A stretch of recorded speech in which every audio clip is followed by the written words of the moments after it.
dubbed the original the Slowster. On this edition of Test Drive, the second generation Hyundai Veloster.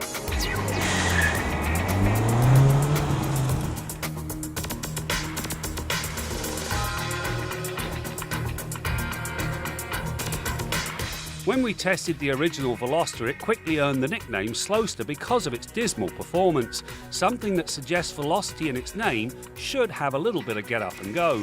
That history lesson aside, the concept was interesting. It was a small, unconventional hatchback with a third side door. This was a big departure in a marketplace obsessed with crossovers.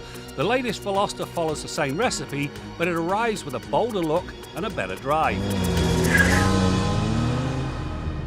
Now, the cabin of the Turbo Tech model has been very nicely finished for the most part. It's got great front seats and an infotainment system that's advanced because it supports both Apple CarPlay and Android Auto. Now, going forward, those features are going to become increasingly more important. The letdown, quite frankly, are the plastics. Anywhere other than the armrest, the things are absolutely rock hard and out of keeping with the rest of the cabin. The base Veloster arrives with a 2-litre 4-cylinder engine that pushes 147 horsepower and 132 pound-feet of torque at 4,500 RPM. The performance it delivers might be okay in an Elantra, but it's well out of place in the Veloster.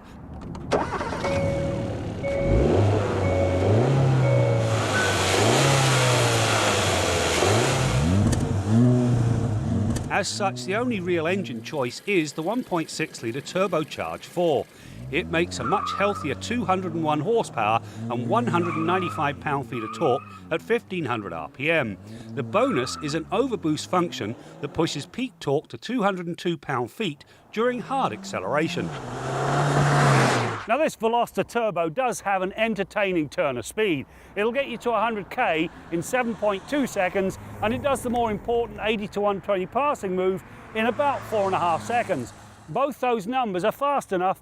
I think you can ditch the Slowster reference. Just do yourself a favour. Avoid the base engine. The Tester arrived with a 6-speed manual gearbox. It has a clean shift gate and a light clutch, which makes it easy to snick through the gears during a hard and fast run. The manual has 2 driving modes. Normal is best for a grocery run, Sport sharpens the throttle and puts more weight in the steering. Frankly, it's best left in this mode all the time.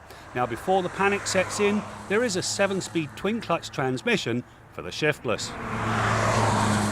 Any notion that this Veloster is a 4-seater is dispelled the instant you get back here. Yes, the third door does help to get back here, but once you're here, well, there isn't a lot of headroom, and you've got a hard seat for your knees to knock against. The good news, at least there's 565 litres of cargo space behind the seats. This is not graceful television. The reworked suspension improves on the original by adding more refinement to both the ride and handling.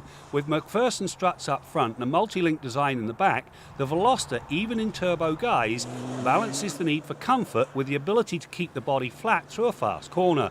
The quick ratio steering has a connected feel, with the brake-based torque vectoring speeding the turn-in response.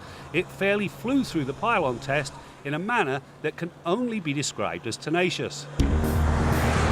You know, whilst the base Veloster is still a fairly prosaic drive, this 1.6 turbo amps things up very nicely. Factor in the handling, and it's actually a fun little drive.